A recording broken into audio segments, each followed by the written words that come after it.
Hello students, हम लोग tensor को पढ़ रहे थे, जिसके अंदर हमने पढ़ा कि टेंसर क्या होते हैं, टेंसर के टाइप्स क्या होते हैं और टेंसर के फंडामेंटल ऑपरेशंस को हमने पढ़ लिया था। आज के लेक्चर में हम लोग पढ़ेंगे कि symmetric and skew symmetric tensor क्या होते हैं, मेट्रिक टेंसर क्या होता है और एसोसिएट टेंसर क्या होता है। आपका जो ये टेंसर वाला चैप्टर चल रहा था, इसके अंदर हमने टेंसर, उसके टाइप्स और उसके जो भी फंडामेंटल ऑपरेशंस है, इन सबको हमने पढ़ लिया था। तो पहले हम बात करते हैं कि सिमेट्रिक और स्क्यू सिमेट्रिक टेंसर क्या होते हैं। सममित और प्रतिसम्मित प्रदिश।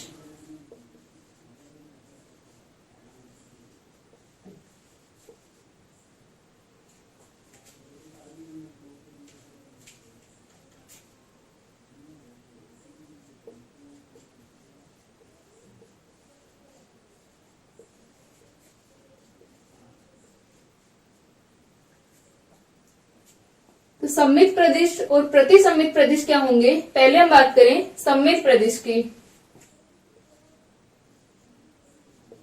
सम्मित सिमेट्रिक टेंसर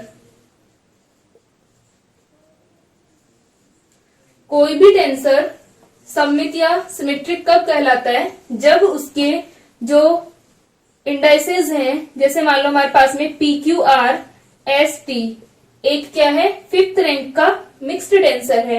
इस फिफ्थ रैंक के मिक्स्ड टेंसर के जो इंडाइसेस है PQR ST, अगर इनको हम लोग चेंज करें, जैसे मान लो हमने लिखा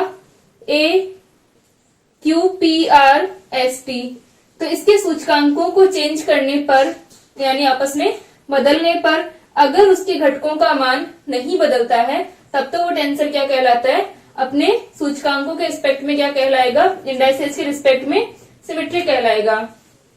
तो हमें पता है कि किसी भी टेंसर के अंदर जो ये इंडाइसेस होते हैं, जिन्हें हम यहाँ पर अपर फॉर्म में हम यहाँ पर हम लिख रहे होते हैं एक के साथ में, ये क्या कहलाते हैं, कॉन्ट्रावेरिएंट इंडाइसेस।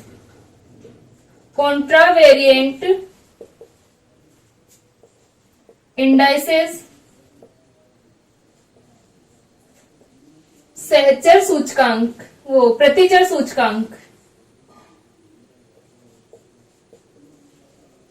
प्रतिचर सूचकांक। और जो लोअर केस में लिखे जाते हैं, ये हमारे क्या कहलाते हैं, कोवेरिएंट इंडाइसेस सहचर सूचकांक।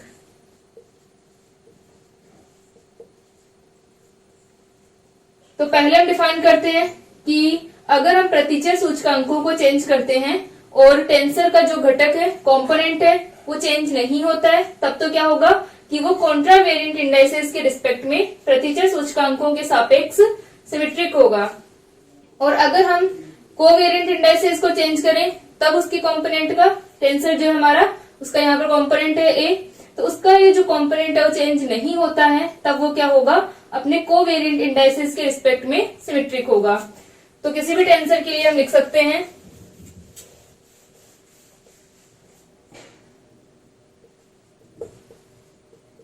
कोई भी प्रदिश अपने, और अगर प्रतिचर और सहचर यानी कॉन्ट्रावेरिएंट और कोवेरिएंट दोनों के रिस्पेक्ट में सिमेट्रिक है, तो टेंसर क्या कहलाएगा, सिमेट्रिक कहलाएगा। अपने प्रतिचर सूचकांकों के सापेक्ष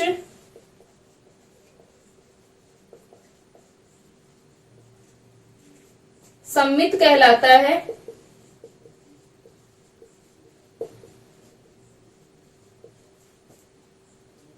यदि सूचकांकों को परस्पर बदलने पर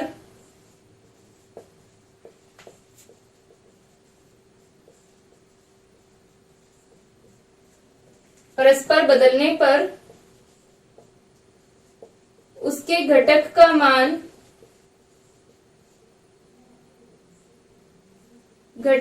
मान अपरिवर्तित रहे।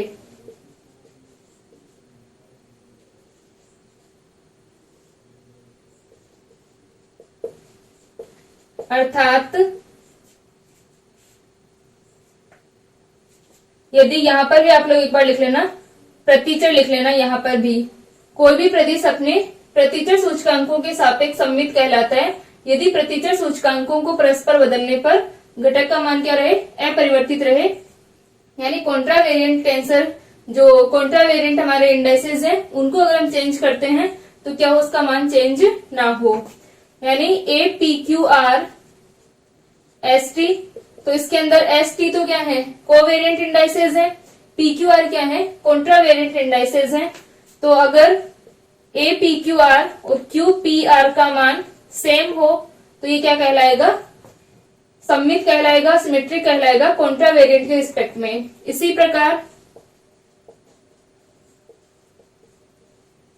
प्रकार सहचर सूचकांक यानी कोवेरिएंट इंडाइसेस के रिस्पेक्ट में सिमेट्रिक होगा।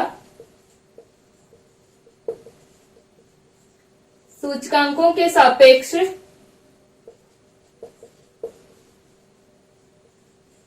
सममित कहलाता है यदि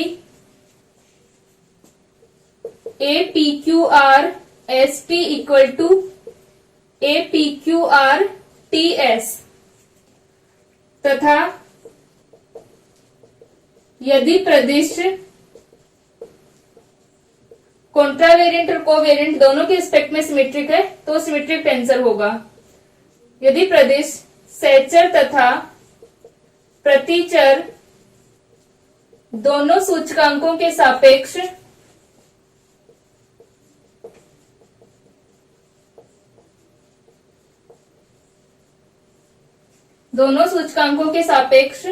सममित है तो यह सममित प्रदिश सिमेट्रिक टेंसर कहलाता है।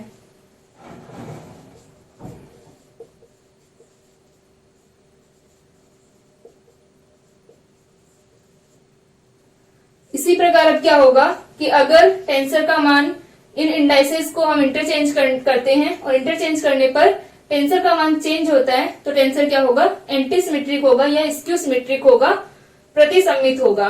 तो उसके लिए हम लिख सकते हैं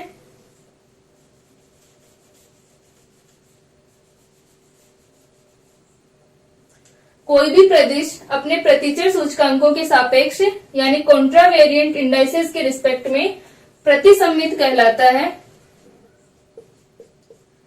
यदि, यहां पर फिर से प्रतिचर लिखना, प्रतिचर सूचकांकों को परस्पर बदलने पर उसके घटक का मान परिवर्तित होता है।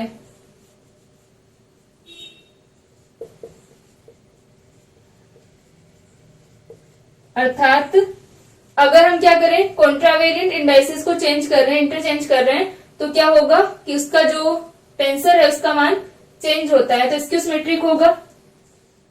ए P Q R S T equal to minus का A Q P R S T. यहां पर हमने कॉन्ट्रावेरिएंट इंडाइसेस को क्या किया है, इंटरचेंज किया है। इसी प्रकार क्या होगा, इसी प्रकार सहचर सूचकांकों यानी कोवेरिएंट के रिस्पेक्ट में प्रतिसम्मित कहलाता है। कोवेरिएंट के रिस्पेक्ट में प्रतिसम्मित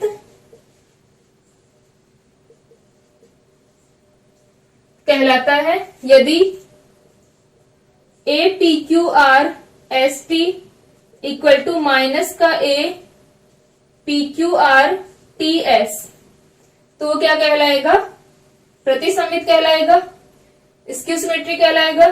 और यदि प्रदिश सहचर और प्रतिचर कॉन्ट्रावेरिएंट और कोवेरिएंट दोनों सूचकांकों के सापेक्ष दोनों इंडाइसेस के रिस्पेक्ट में सिमेट्रिक, एंटी सिमेट्रिक या स्क्यू सिमेट्रिक है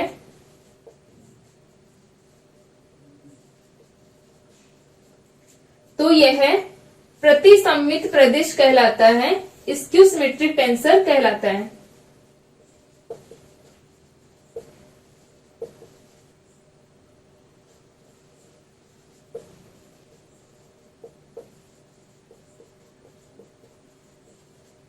तो ये हो गया हमारे कि स्क्यू सिमेट्रिक और सिमेट्रिक टेंसर क्या होते हैं। अब हम बात करते हैं मीट्रिक टेंसर की दूरिक प्रदिश की। इसको लिख लो।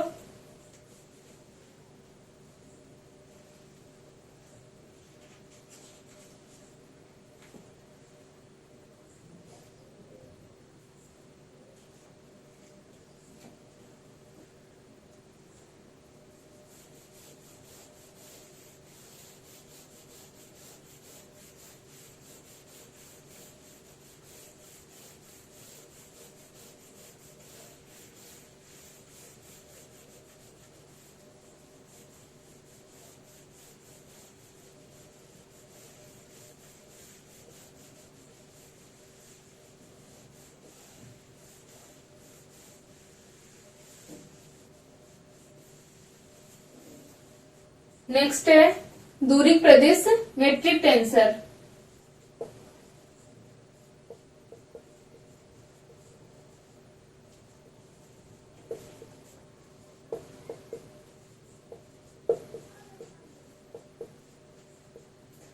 मेट्रिक टेंसर दूरी प्रदिश को हम किस प्रकार डिफाइन करते हैं ये हम आज पढ़ेंगे। तो जब हमने कर्वलिनियर कोऑर्डिनेट सिस्टम पढ़ा था तो वहां पर हमने पढ़ा था कि जो लाइन एलिमेंट होता है उसका मान यानी उसका स्क्वायर इक्वल टू क्या होता है, ds2 इक्वल्स टू हमारे पास में summation of i comma j bi vector dot bj vector. यहां पर हमारे bi और bj क्या थे, बेस वेक्टर थे, आधार सदिश थे।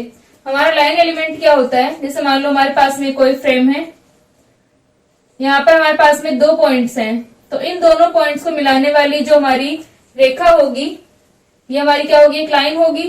और लाइन को हम किस प्रकार से लिखते हैं, dl का मान क्या होगा, अगर यहाँ पर कोऑर्डिनेट्स xy है या xyz है,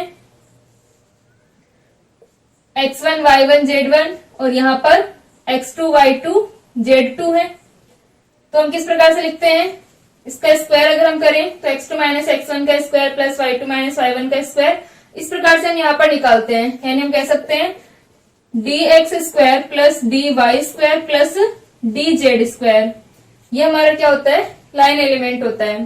तो कर्वलिनियर कोऑर्डिनेट सिस्टम के अंदर हमने लाइन एलिमेंट को डिफाइन किया था। वहां पर जो हमारा लाइन एलिमेंट हमने लिखा था उसको हमने किससे रिप्रेजेंट किया था, ds से रिप्रेजेंट किया था। तो ds जो था वो क्या था, किसका मैग्नीट्यूड था हमारे पास में, del R upon del u i की फॉर्म में हमने उसको लिखा था और फिर हमने उसे बेस वेक्टर की फॉर्म में लिखा था। तो सबसे पहले जब हमने कर्वलिनियर कोऑर्डिनेट सिस्टम पढ़ा था तो वहां पे हमने लिखा था इसको लाइन एलिमेंट को, और तो ds2 equals to i comma j equal to 3 bi dot bj dui duj, जहां पर ui और uj यानी u हमारी क्या है, कर्वलिनियर कोऑर्डिनेट्स है, और bi और bj क्या है, आधार सदिश हैं। तो dr वेक्टर क्या होता है, dr वेक्टर इक्वल टू, अगर हम कार्तीय निर्देशांकों की बात करें, कार्तीय निर्देशांकों में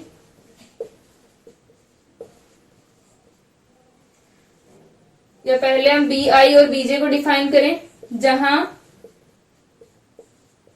bi vector equal to del R upon del u i, bi जो हमारे आधार सदिश होते थे वो क्या होते थे, del R upon del UI, और या फिर हम लिख सकते हैं dr vector upon dui। dr vector क्या होगा, dr vector equal to dx i cap plus का dy j केप प्लस का dz k केप। ये हमारा किसमें है, कार्टेशियन कोऑर्डिनेट सिस्टम के अंदर कार्तीय निर्देशांकों में।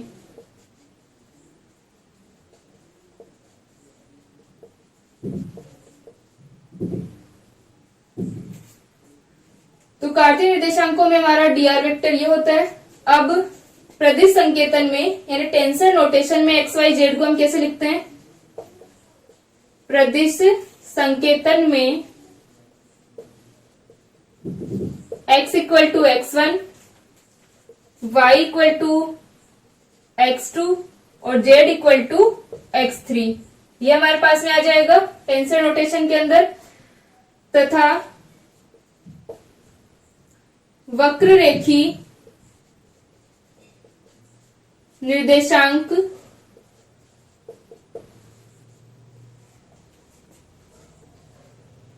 u1 equal to x bar 1, u2 equal to x bar 2 और u3 equal to x bar 3। यहाँ पर हमारा एक कोऑर्डिनेट सिस्टम हमने ये डिफाइन किया है कार्टेशियन, एक हमारा कर्वलिनियर कोऑर्डिनेट सिस्टम हम डिफाइन कर रहे हैं, ये हमारा कोई सा भी कोऑर्डिनेट सिस्टम हो सकता है। तो यहाँ पर जो u1 u2 u3 है इसको हमने क्या मान लिया, x बार 1 x बार 2 और x बार 3, और जो हमारा कार्टेशियन कोऑर्डिनेट सिस्टम है इसके कोऑर्डिनेट्स क्या होंगे, x1 x2 और x3। तो यहाँ पर जो हमारा dr ये bi वेक्टर लिखा है del r upon del ui, ये हम क्या लिख सकते हैं, इनकी फॉर्म में, x1 x2 x3 x bar 1 x bar 2 और x बार 3 की फॉर्म में इसे हम लिख सकते हैं। तो पहले आप लोग इसको लिख लो, फिर हम इसको डिफाइन करते हैं BI वेक्टर को। तो यहां पर आप लिख लेना, वक्र रेखीय निर्देशांकों में या वक्र रेखीय निर्देश तंत्र में कर्वलिनियर कोऑर्डिनेट सिस्टम में रेखा अवयव line element ds² equal to ये होता है हमारे पास में, जहां BI del R upon del UI क्या है, आधार सदिश है, बेस वेक्टर है।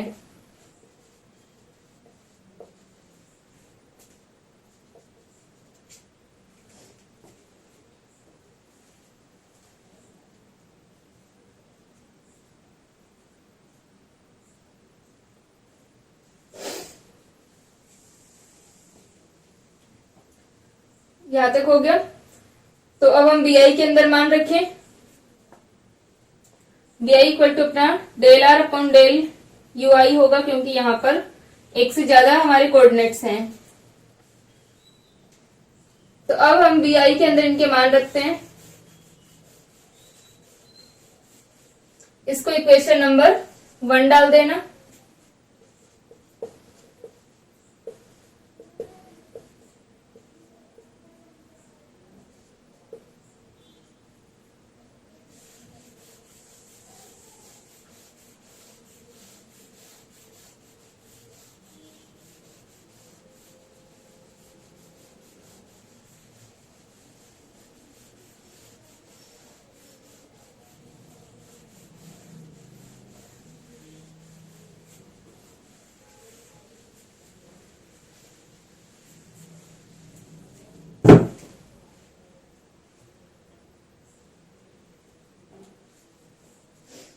तो यहां से हमारे पास में BI वेक्टर आ जाएगा del R vector upon del UI। R vector और UI क्या मान रख दें, R वेक्टर हमारा क्या होगा, xik प्लस का yjk प्लस का zkk, यानी x1ik प्लस का x2jk प्लस का x3kk। तो यहां से हमने मान रखा, ये हो जाएगा हमारा del x1 upon del UI i cap plus का del x2 upon del UI j cap plus का del x3 upon del UI k cap. तो इसे हम लिख सकते हैं BI वेक्टर इक्वल टू हमारा क्या आ जाएगा, del x1 upon del x bar i और i कैप प्लस का डेल, यहां पर UI के लिए हम x बार i यूज कर लेंगे, और del x2 upon del x bar i j cap plus का del x3 upon del x bar i k cap. इसी प्रकार हम बीजे वेक्टर को क्या लिख सकते हैं,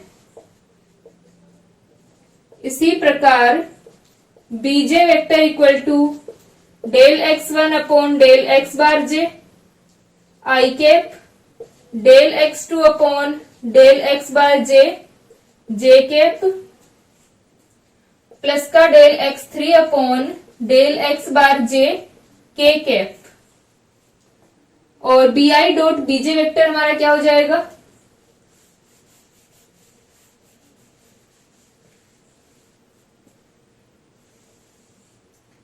BI vector dot BJ vector equal to BI dot BJ हमारे पास में आ जाएगा डेल एक्स के upon del x bar i del x के upon del x bar j summation k के ऊपर हम यहाँ पर समीशन लगा देंगे k इक्वल टू 1 2 3, क्योंकि यहाँ पर अपना क्या है 1 2 3 ये चेंज हो रहा है, और अपॉन में डेल एक्स बार i और डेल एक्स बार i है, यहाँ पर अपने पास में 1 2 3 और ये डेल एक्स बार j है। तो BI dot BJ equals to k equal to 1 2 3 del x के upon del x bar i और डेल एक्स के upon del x bar j। ये आ गया अपने पास में bi डॉट बीजे।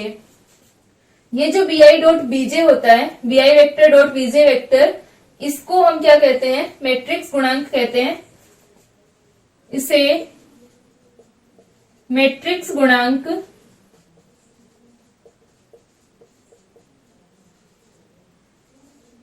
GIJ कहते हैं। तो यहां से अपने पास में क्या आ जाएगा, GIJ bar equal to BI vector dot BJ vector. और इस GIJ को एक टेंसर की तरह ट्रांसफॉर्म कर सकते हैं, इसलिए ये क्या कहलाता है, टेंसर कहलाता है। और इसे ही हम क्या कहते हैं, मेट्रिक टेंसर कहते हैं, दूरिक प्रदिश कहते हैं। यानी जो हमारा ये लाइन एलिमेंट था, दूरी के लिए जो हमने डिफाइन किया था लाइन एलिमेंट, इसके लिए हम क्या निकाल सकते हैं, इन आधार सदिशों के लिए यहाँ पर एक टेंसर हम निकाल सकते हैं। और ये टेंसर हमारा क्या कहलाता है, मेट्रिक टेंसर दूरिक प्रदिश कहलाता है। ये टेंसर एक फंडामेंटल टेंसर है, यानी जो हम ट्रांसफॉर्मेशन निकालते हैं del x upon del x bar i, यानी कोऑर्डिनेट ट्रांसफॉर्मेशन जो हमने लिखे हैं वो हम इस दूरिक प्रदिश से लिख सकते हैं। ठीक है, तो यहाँ पर GIJ बार इक्वल टू क्या हो गया, BI डॉट बीजे। ठीक है, इसको लिखो।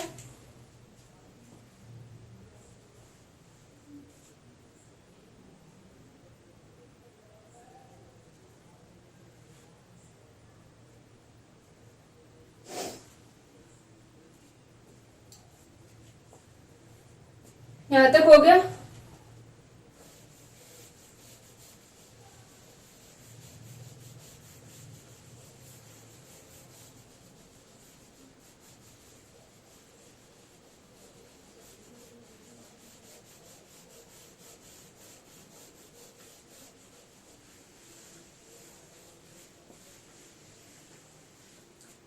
तो अब जो हमारा GIJ बार इक्वल टू क्या है, BI vector dot BJ vector. GIJ bar equal to BI vector dot BJ vector.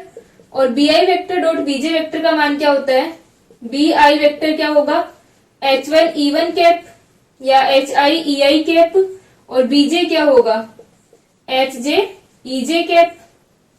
तो इसे हम लिख सकते हैं यहाँ पर, यानी जो हमारे बेस वेक्टर है इनको हम स्केल फैक्टर और जो हमारे यूनिट वेक्टर्स थे उनकी फॉर्म में लिख सकते हैं। तो ये हो जाएगा अपना HI EI cap dot HJ EJ cap.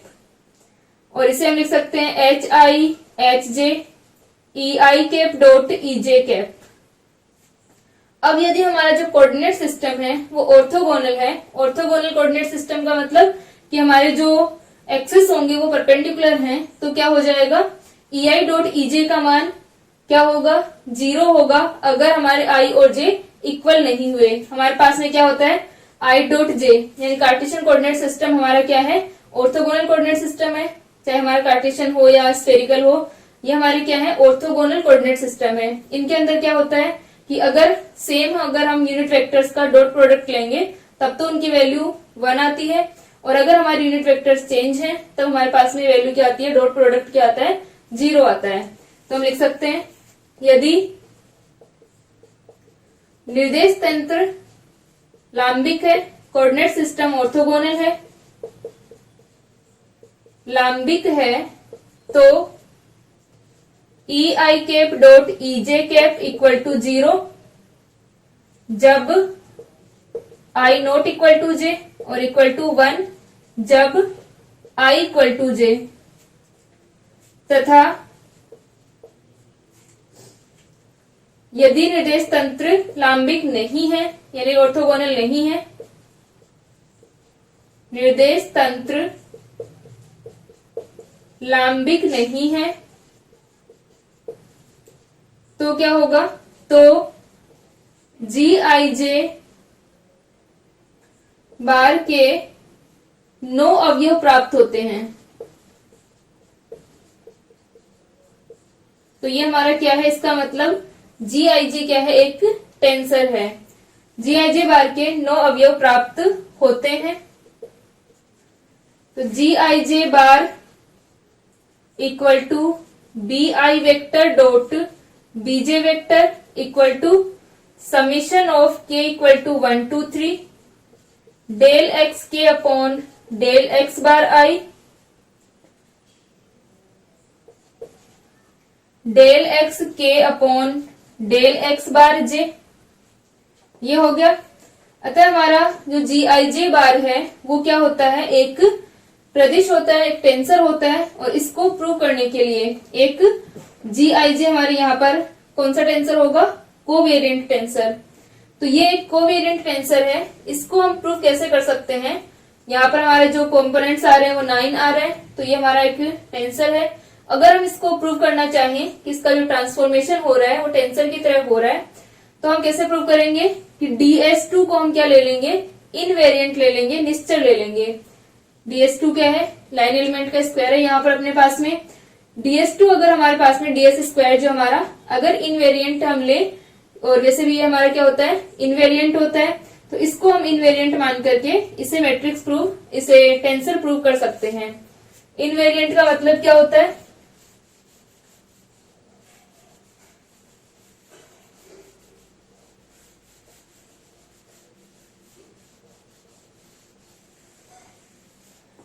Invariant या निश्चर अगर हम इसे माने, निश्चर का मतलब होता है कि हमारी जो क्वांटिटी है, जो भी क्वांटिटी हम डिफाइन कर रहे हैं, अगर एक कोऑर्डिनेट सिस्टम से, जैसे मान लो x y z coordinate system है हमारा, उसे अगर हम दूसरे coordinate system x dash y dash z dash में डिफाइन करें, तो यदि इसका मान चेंज नहीं होता है तो वो क्वांटिटी क्या कहलाती है, इनवेरिएंट निश्चर कहलाती है। यानी ट्रांसफॉर्मेशन का, कोऑर्डिनेट ट्रांसफॉर्मेशन का उसके ऊपर प्रभाव ना पड़े तो वो क्या कहलाएगी, इनवेरिएंट कहलाती है। यानी एक तरीके से स्केलर क्वांटिटी हमारी होगी। तो यहाँ पर हम बात करें स्केलर क्वांटिटी का, जो रैंक होती है टेंसर के अंदर, स्केलर क्वांटिटी की रैंक क्या होती है, 0 होती है। वेक्टर्स की रैंक 1 होती है, स्केलर की रैंक 0 होती है। तो यहाँ पर हम देख सकते हैं रैंक 0 है इसकी। ds2 इस जी आई जे यहाँ पर अपन डिफाइन करें अगर ds2 को, तो रैंक क्या आएगी, 0 आएगी। अभी हम इसको लिखते हैं। और ds2 क्या रहेगा, इनवेरिएंट रहेगा कोऑर्डिनेट ट्रांसफॉर्मेशन के अंदर। यानी अगर हम ds का मान निकालें, ds स्क्वायर का, या ds बार स्क्वायर का मान निकालें, वो क्या रहेगा, सेम ही रहेगा।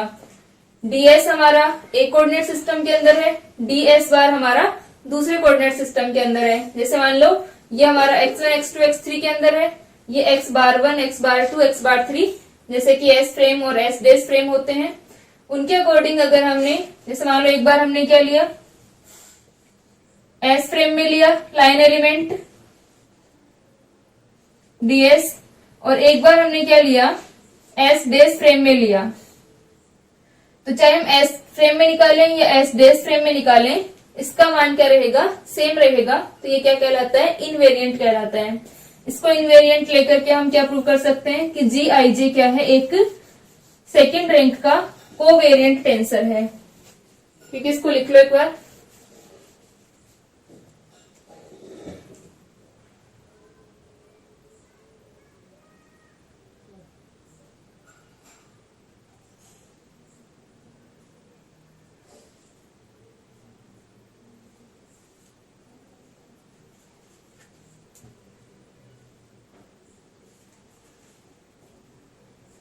हो गया यहां तक।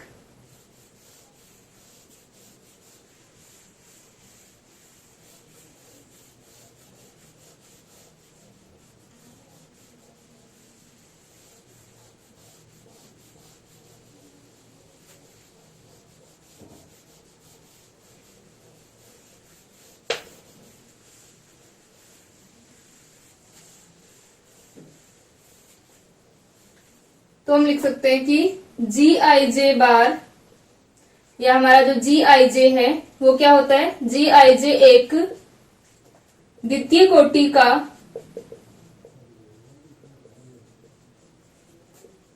का सहचर प्रदेश कोवेरिएंट टेंसर होता है।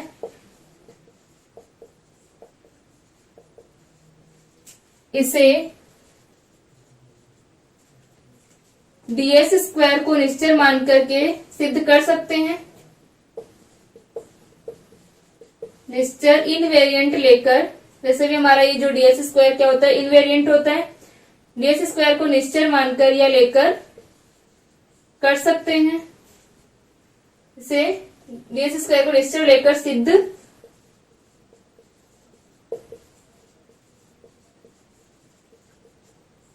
तो इसको हम निश्चय लेने के लिए पहले हम क्या निकालें, ds बार 2 का मान निकालते हैं। तो हम क्या करते हैं कि समीकरण एक का रूपांतरण x बार म्यू निर्देश तंत्र में लिखने पर या समीकरण 1 को x बार म्यू निर्देश तंत्र में लिखने पर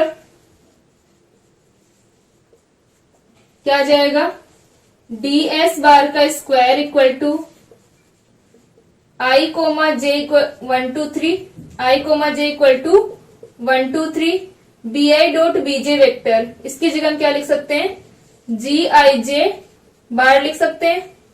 और ये हो जाएगा du हमारी क्या है, u क्या है यहाँ पर x बार कोऑर्डिनेट्स है, तो x बार i, और ये हो जाएगा, अगर हम टेंसर फॉर्म में लिख रहे हैं तो इसे हम यहाँ पर सुपरस्क्रिप्ट की फॉर्म में लिखेंगे, और ये हो जाएगा dx बार j। तो यहां से हम देख सकते हैं कि i और j क्या हैं, डमी इंडेक्स हैं, क्योंकि i और j सबस्क्रिप्ट में भी आ रहे हैं और सुपरस्क्रिप्ट में भी आ रहे हैं। तो i और j क्या हो गए, डमी इंडेक्स हो गए, और डमी इंडेक्स पर ही हमेशा क्या होता है, समेशन होता है। तो चाहे हम समेशन को ना भी लिखेंगे तब भी एक ही बात है। तो इसको हम लिख सकते हैं कि चूंकि i और j मूक सूचकांक है, डमी इंडेक्स है, तो क्या हो जाएगा, ये इसकी वैल्यू हो जाएगी gij bar dx bar i dx bar j। ये हमारे पास में मान आ गया, ds बार स्क्वायर का मान आ गया gij bar dx bar i dx bar j। अब हम क्या करते हैं कि ये निश्चर है, इनवेरिएंट है, तो क्या रहेगा, ds स्क्वायर और ds बार स्क्वायर का मान समान रहेगा। तो हम लिख सकते हैं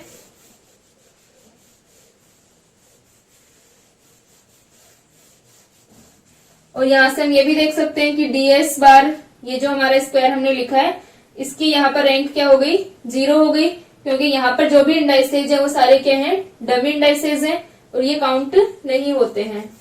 तो ds बार क्या हो गया, एक 0 रैंक यहाँ पर आ रही है, तो ये एक स्केलर क्वांटिटी है, इनवेरिएंट रहेगी।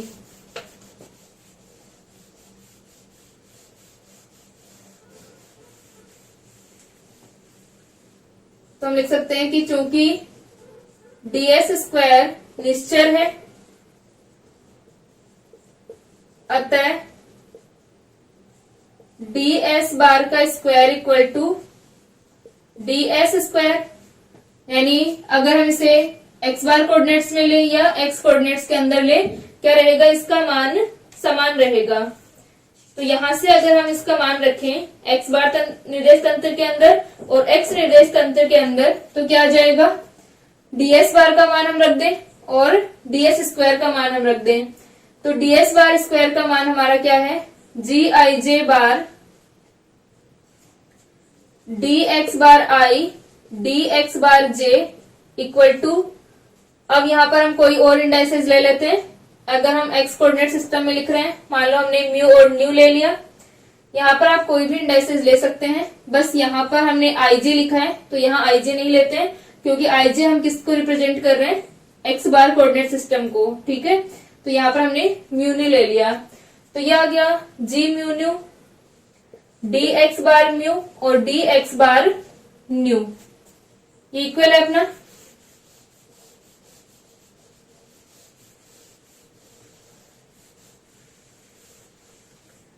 इस पर बार नहीं आएगा। तो अब जो हमारा dx म्यू और dx न्यू है वो किसके कोऑर्डिनेट्स होंगे यहाँ पर, क्योंकि ये हमारा x कोऑर्डिनेट सिस्टम है और ये हमारा x बार कोऑर्डिनेट सिस्टम है। तो इसके अंदर जो x म्यू और x न्यू है वो क्या होंगे, इनके फंक्शन होंगे। तो यहां से लिख सकते हैं कि चूंकि x mu equal to function of x bar 1, x bar 2, x bar 3, इसी प्रकार से x न्यू भी क्या होगा, function of x bar 1, x bar 2, x bar 3, जो भी हमारे पास में कोऑर्डिनेट्स है, ठीक है, इनके फंक्शन होंगे। तो हम लिख सकते हैं कि ये फंक्शन है एक्स बार आई के। इसी प्रकार से एक्स न्यू फंक्शन होंगे एक्स बार जे के। तो हम लिख सकते हैं इसको डी एक्स, यहां पर बाहर वाले कोऑर्डिनेट्स को रिप्रेजेंट हम कर रहे हैं x bar 1, x bar 2, x bar 3, ठीक है, इनके फंक्शन है। तो डी एक्स म्यू का मान क्या होगा? Del x mu upon del x bar I D x bar I plus ये यहां पर X bar 1, x bar 2, x bar 3, इन कोऑर्डिनेट्स को हम क्या लिख रहे हैं? एक्स बार आई और एक्स बार जे की फॉर्म में लिख रहे हैं। तो ये इनके फंक्शन होंगे। और इसी प्रकार डी एक्स न्यू क्या होगा? डी एक्स न्यू भी फंक्शन होगा इनका, x bar 1, x bar 2, x new इनका फंक्शन है। तो डी एक्स न्यू का मान हमारा क्या आ जाएगा? यहाँ पर अगर आप लोग 1, 2, 3 लेते हो तो ये आगे ऐड होते जाएंगे, और अगर हमने आई की फॉर्म में लिखा है तो यहाँ पर सिंपली आई आ जाएगा। और डी एक्स न्यू का मान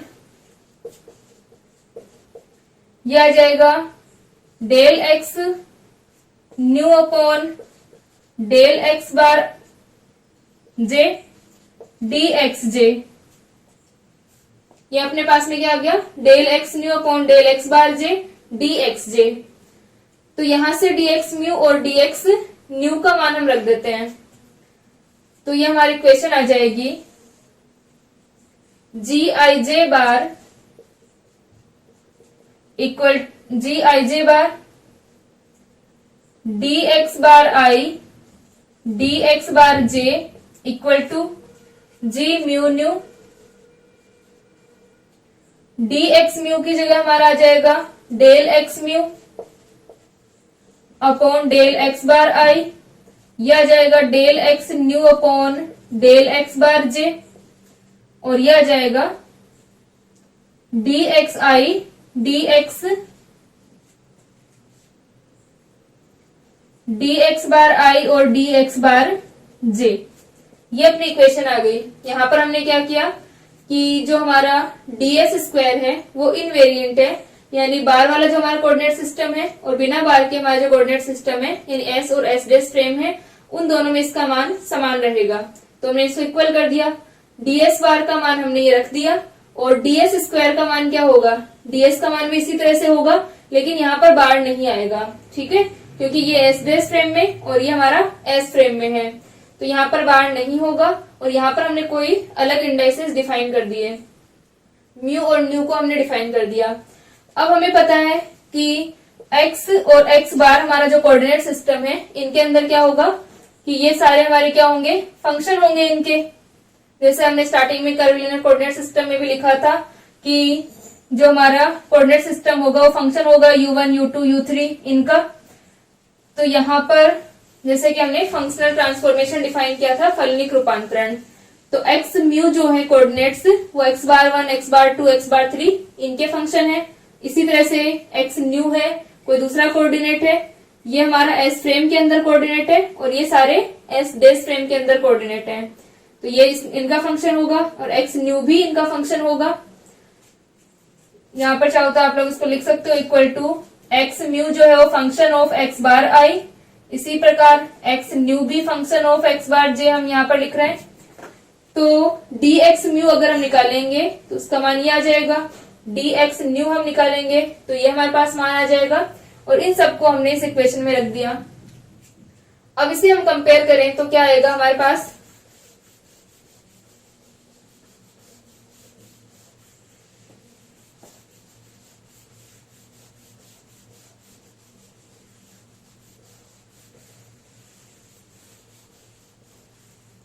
यह आ जाएगा g i j bar equal to del x mu upon del x bar I del x nu upon del x bar j, और यह आ जाएगा साथ में जी म्यू न्यू।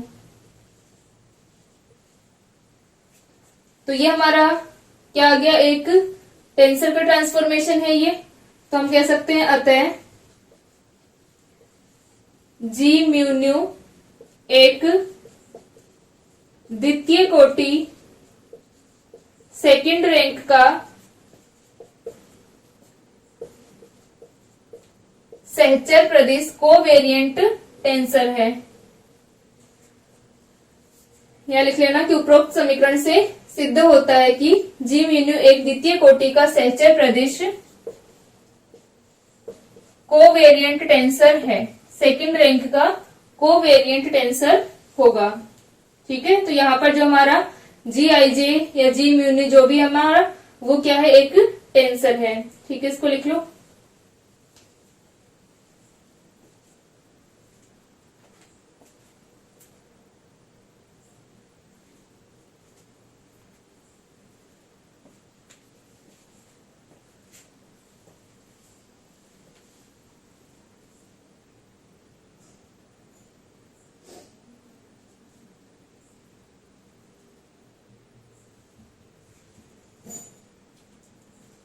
ठीक है, ये हो गया। अगर हम जी आई जे की मैट्रिक्स लिखते हैं तो यहाँ पर इसमें 9 कंपोनेंट्स होते हैं। जी आई जे की जो मैट्रिक्स होगी उसके अंदर क्या होते हैं, G11, G12, G13, इस तरह से अपने पास में 9 कंपोनेंट्स आएंगे। G21, G22 और G23, G31, 32 और G33। और इसी प्रकार जो GIJ का संयुग्मी सदिश होता है या व्युत्क्रम जो होता है, इनवर्स जो होता है, ये कोवेरिएंट है, वो कॉन्ट्रावेरिएंट होगा। हम लिख सकते हैं कि GIJ का व्युत्क्रम या संयुग्मी सदिश, संयुग्मी प्रदिश GIJ होता है। ये हमारे पास में क्या है, एक सेकेंड रैंक का कोवेरिएंट टेंसर है, तो इसका जो इनवर्स या इसका कॉन्जुगेट जो होगा वो क्या होगा, एक कॉन्ट्रावेरिएंट टेंसर होगा। ठीक है, इसको हम क्या कहेंगे, इसका कॉन्जुगेट कहते हैं। और ये क्या होता है, कॉन्ट्रावेरिएंट टेंसर होगा। अब हम बात करें एसोसिएट टेंसर की, सह प्रदिश की।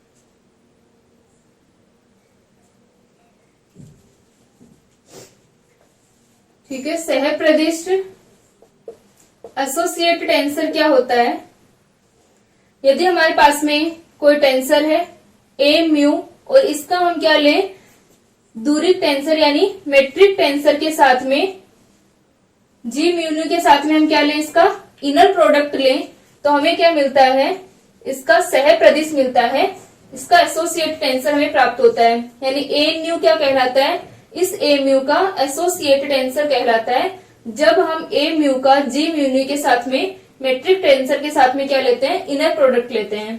इसी प्रकार यदि हम ए न्यू का जी म्यू के साथ में क्या लें, इनर प्रोडक्ट लें, तो इसका मेट्रिक, इसका एसोसिएट टेंसर क्या आएगा, ए म्यू आएगा।